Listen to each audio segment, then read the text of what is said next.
Hello guys, आज हम लोग शुरू करते हैं एक्सरसाइज 2.2। तो एक्सरसाइज 2.2 के लिए क्वेश्चन सॉल्व करने के लिए हमको ये जानना ज़रूरी है कि what is the relation between zeros and coefficient of a polynomial.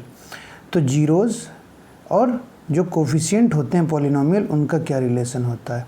तो अभी तक क्लास 9 में हम लोगों को कोई भी क्वाड्रेटिक इक्वेशन जैसे दी होती थी, जैसे मान लिया 6x² माइनस x माइनस 2, इस टाइप की कोई भी पॉलिनोमियल दी होती थी या क्वाड्रेटिक इक्वेशन दी होती थी, तो उसको हम लोग फैक्टराइज करते थे और उसके जीरोज़ निकाल लेते थे, मतलब फैक्टर निकाल लेते थे।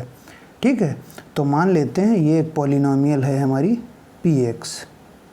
ठीक है, तो इसको हम लोग फैक्टराइज करते हैं। तो हम लोगों ने 9th में फैक्टराइजेशन सीखा था मिडिल टर्म को स्प्लिट करके। तो हम लोग क्या करते थे, कांस्टेंट टर्म और x² कोफिशिएंट को मल्टीप्लाई करते थे। तो जैसे 6 और 2 को मल्टीप्लाई करेंगे तो 12 आएगा, और 12 बनाने के लिए हमको ये मिडिल टर्म का स्प्लिट करना होगा। ऐसा इसको स्प्लिट करना होगा कि उसका सम -x आ जाए और मल्टीप्लाई करें जो स्प्लिट करके, तो उनका मल्टीप्लिकेशन 12 आ जाए। ठीक, तो इसको करते हैं हम लोग। तो इसको स्प्लिटिंग द मिडिल टर्म के हिसाब से करते हैं, तो क्या हो जाएगा, 4 3 जा 12 और -4 + 3 इज़ -x, या -4x + 3x इज़ -x। ठीक, ये हो जाएगा। अब इसको हम लोग फैक्टराइज कर लेते हैं। तो इसमें हम लोग कॉमन ले लेते हैं, इसमें 2x कॉमन है, तो 2x 3x - 2 प्लस 1 कॉमन लिया तो 3x - 2। तो ये कितना आ गया हमारा, 2x + 1 और 3x - 2, इसका 0 हो गया। 2 रूट हो गए या 2 जीरो हो गए हमारे। अब हमको इससे x की अगर वैल्यू निकालनी होती थी तो हम लोग इसको 0 के बराबर कर देते हैं px को। तो हेंस px बराबर 0। तो px को 0 के बराबर करेंगे तो क्या आएगा, 2x + 1 एंड 3x - 2 बराबर 0। तो इससे क्या आएगा, 2x + 1 बराबर 0 और 3x - 2 बराबर 0। तो यहाँ से x की वैल्यू क्या आ जाएगी, -½ और x की वैल्यू 2/3। ठीक, तो x की हमारे पास 2 वैल्यू आ गई। अब हमको पॉलिनोमियल जो दिया है 6x² - x - 2, इसके ये 2 जीरोज़ हो गए, x बराबर -½ और x बराबर 2/3। तो ये इसके जीरोज़ हो गए। अब हमको क्या करना है, इन जीरोज़ को हम मान लेते हैं, ये 2 जो जीरोज़ हैं वो अल्फ़ा और बीटा हैं। Let the 2 zeros are alpha and beta. हमारे 2 जीरोज़ अल्फ़ा और बीटा हैं। तो मान लेते हैं अल्फ़ा की जो वैल्यू है हमारी वो -½ है, ये वाला, और बीटा की वैल्यू जो है हमारी 2/3 है। ठीक है, या अल्फ़ा की वैल्यू 2/3 मान लेते हैं और बीटा की वैल्यू -½ मान लेते हैं, कुछ भी मान सकते हैं। ठीक है, तो अब हम इनका रिलेशनशिप निकालते हैं जीरोज़ और कोफिशिएंट ऑफ ए पॉलिनोमियल की।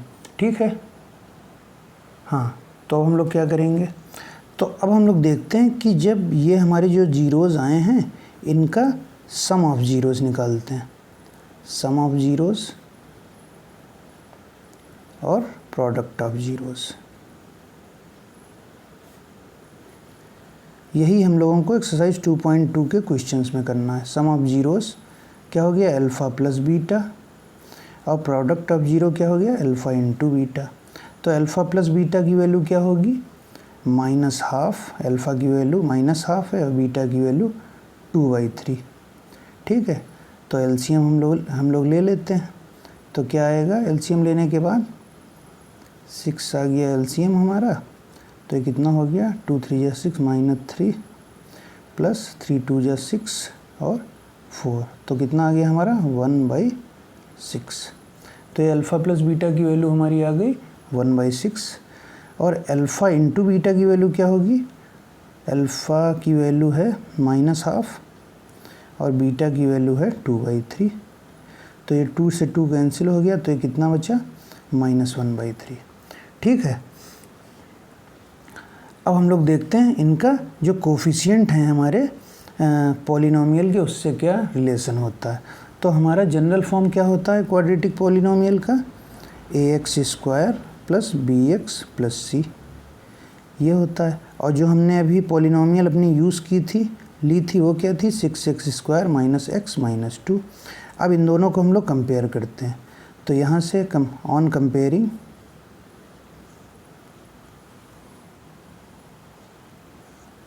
Comparing our given polynomial with general form, तो क्या आ जाएगा, a की वैल्यू 6 हो गई, b की वैल्यू -1, b की वैल्यू -1 और c की वैल्यू -2। तो a बराबर 6, b बराबर -1 और c बराबर -2। ठीक है, तो अब देखते हैं, अब इसको देखते हैं। यहाँ पे 1/6 आया था हमारा, तो 1/6 में 1 क्या है हमारा, b का कोफिशिएंट विथ माइनस साइन, -1/6। इसको ऐसे भी लिख सकते हैं, -1/6, तो ये वही है। तो -1 क्या है हमारा कोफिशिएंट ऑफ x, 6 क्या है हमारा कोफिशिएंट ऑफ x²। तो इसको लिख सकते हैं यहाँ पे minus coefficient of x upon coefficient of x², ऐसे लिख सकते हैं। सिमिलरली हम लोग ये देखते हैं, जो हमारा प्रोडक्ट ऑफ जीरो आया था अल्फ़ा बीटा, उसकी वैल्यू आई थी -1/3। तो -1/3 को हम लोग क्या लिख सकते हैं, -1/3 को -2/6 ऐसे भी लिख सकते हैं। तो -2 क्या है हमारा कांस्टेंट टर्म, कांस्टेंट, और 6 क्या है कोफिशिएंट ऑफ x²। ठीक, तो ये हमारा रिलेशन हुआ। सम ऑफ जीरोस का क्या मतलब होता है, अल्फ़ा प्लस बीटा, और अल्फ़ा प्लस बीटा का क्या मतलब है, minus coefficient of x upon coefficient of x²। Product of zero क्या है, alpha into beta, alpha into beta का रिलेशनशिप क्या है, constant upon coefficient of x²। ठीक, तो अल्फ़ा और beta is equal to constant upon coefficient of x²। इसको और एक फॉर्म में लिख सकते हैं, वो क्या है, कोफिशिएंट ऑफ x हमारा क्या है, कोफिशिएंट ऑफ x हमारा b है, तो इसको लिख देते हैं यहाँ b। कोफिशिएंट ऑफ x² क्या है हमारा a है, इसको लिख देते हैं a। ठीक, तो हमारा कोफिशिएंट ऑफ x क्या है b, कोफिशिएंट ऑफ x² क्या है a। तो सम ऑफ जीरोज़ हमारा क्या है, sum of zeros alpha plus beta, alpha plus beta की वैल्यू हम लोग इससे निकाल सकते हैं -b/a से, और -b/a हमारा किसके बराबर होगा, minus of coefficient of x upon coefficient of x²। Product of zero alpha into beta, alpha into beta क्या है constant upon coefficient of x²। इसको हम लोग क्या लिख सकते हैं, तो हमारा जो पॉलिनोमियल है क्वाड्रेटिक पॉलिनोमियल जनरल फॉर्म, उसमें कांस्टेंट क्या है c और कोफिशिएंट ऑफ x² क्या है a। तो ये हो गया हमारा relationship. Product of zero alpha into beta, alpha into beta हम लोग c/a करके भी निकाल सकते हैं, या प्रोडक्ट ऑफ जीरो हम लोग alpha into beta constant upon coefficient of x² करके निकाल सकते हैं। दोनों केसेस में ये बराबर होगा।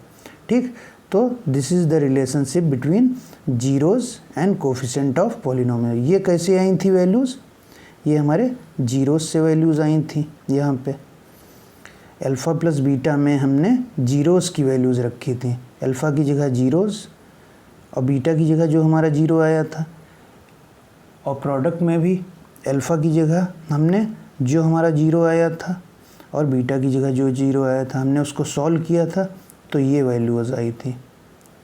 इन वैल्यूज़ को हमने सिंप्लीफाई किया और according to minus coefficient of x upon coefficient of X square के टर्म में लिखा। तो ये माइनस बी अपॉन ए और सी अपॉन ए के बराबर आता है। तो हम अगर सम ऑफ जीरोज़ निकालें तो सम ऑफ जीरोज़ हमारा माइनस बी अपॉन ए के बराबर होगा और minus coefficient of x upon coefficient of X square के भी बराबर होगा। प्रोडक्ट ऑफ जीरो निकालें, अल्फ़ा इंटू बीटा निकालें तो सी अपॉन ए होगा, और जो अल्फ़ा और बीटा की वैल्यूज़ रखने के बाद या जीरोज़ की वैल्यूज़ रखने के बाद जो वैल्यू आएगी वो constant upon coefficient of X square की वैल्यू उसके बराबर होगी। So this is the relationship between zeros and coefficient of a polynomial. ठीक है गाइस, तो इसी का एक एग्जांपल हम लोग और देखते हैं। वो क्या है, जैसे हम लोगों को गिवन है पी एक्स बराबर x square plus 7x plus 12। हमको इसमें क्या करना है, हमको रिलेशनशिप निकालनी है जीरोज़ और कोफिशिएंट के बीच की। ठीक है, तो इसको अगेन हम लोग फैक्टराइज कर लेते हैं। तो कैसे फैक्टराइज करेंगे, X square plus 4x plus 3x plus 12 factorise किया तो ये क्या आया, x plus 4 plus 3x plus 4। तो क्या हो गया, x प्लस 4 और x प्लस 3, ये क्या हो गए हमारे जीरोज़ आ गए। ठीक, x प्लस 4 x प्लस 3। अब हमको इसके अगर जीरोज़ निकालने हैं तो पी एक्स को 0 के बराबर करना पड़ेगा। तो पी एक्स बराबर 0, तो क्या हो गया, x प्लस 4 x प्लस 3 बराबर 0। ठीक, तो x की क्या वैल्यू आ गई, -4 और -3। तो जो x की ये दोनों वैल्यूज आई हैं उनमें से एक वैल्यू को हम लोग अल्फ़ा ले लेते हैं, एक वैल्यू को हम लोग बीटा ले लेते हैं। ठीक है, तो अब हम लोगों को क्या करना है, सम ऑफ जीरोज़ निकाल लेते हैं। Sum of zeros, sum of zeros हमारा क्या था, alpha plus beta. Alpha plus beta की वैल्यू, अल्फ़ा की वैल्यू -4 या -4, बीटा की वैल्यू -3। तो क्या हो गया है, -7। और अल्फ़ा प्लस बीटा हमने क्या पढ़ा था, अल्फ़ा प्लस बीटा क्या होता है, minus coefficient of x upon coefficient of X square, ये पढ़ा था हमने अभी। तो क्या हो गया, कोफिशिएंट ऑफ एक्स यहाँ कितना है, 7, कोफिशिएंट ऑफ एक्स इज़ 7 और coefficient of X square is 1। तो जब हमने coefficient of x upon coefficient of X square निकाला तब -7/1 आया, और अल्फ़ा प्लस बीटा निकाला तो -7 आया। So this is the relationship between zeros and coefficient of polynomial. ठीक है, अब ऐसे ही हम लोग सिमिलरली प्रोडक्ट ऑफ जीरोज़ निकाल लेते हैं।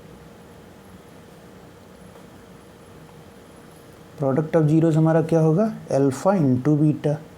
तो अल्फ़ा इंटू बीटा का क्या मतलब है, अल्फ़ा की वैल्यू है हमारी -4, बीटा की वैल्यू है -3, तो दैट इज़ 12।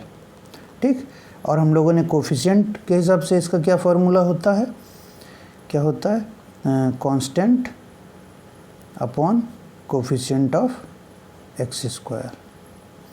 तो क्या हो गया, कांस्टेंट हमारा कितना है यहाँ पे 12 और एक्स स्क्वायर का कोफिशिएंट 1, तो ये कितना आ गया 12। तो जो हमने अल्फ़ा इंटू बीटा की वैल्यू निकाली थी 12 और constant upon coefficient of X square निकाला वो भी 12 है। So this is the relationship between zeros and coefficient of polynomial. ठीक है गाइस, तो ऐसे ही हम लोग निकालते हैं जीरोज़ और कोफिशिएंट ऑफ पॉलिनोमियल के बीच की रिलेशनशिप।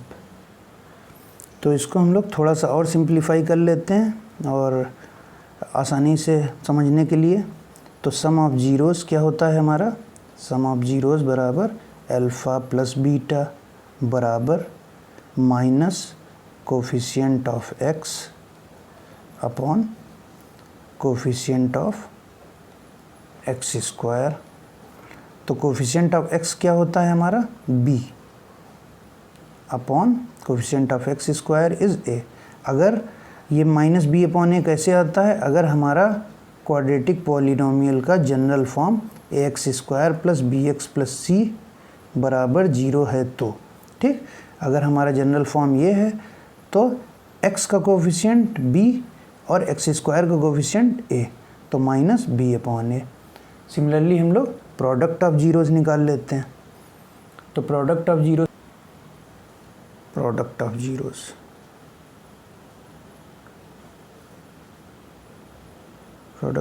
क्या होगा, अल्फ़ा इंटू बीटा।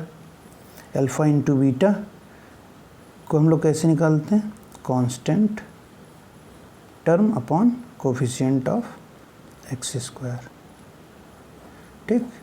तो कांस्टेंट क्या है, हमारा जो जनरल फॉर्म है क्वाड्रेटिक का c, और कोफिशिएंट ऑफ एक्स स्क्वायर का क्या है a, coefficient of X square is a। तो ये है हमारा फॉर्मूला, ये हम लोग कह सकते हैं रिलेशनशिप निकालने का तरीका। तो ये हम लोग यूज़ करेंगे अपने क्वेश्चंस को सॉल्व करने के लिए, ठीक है गाइस।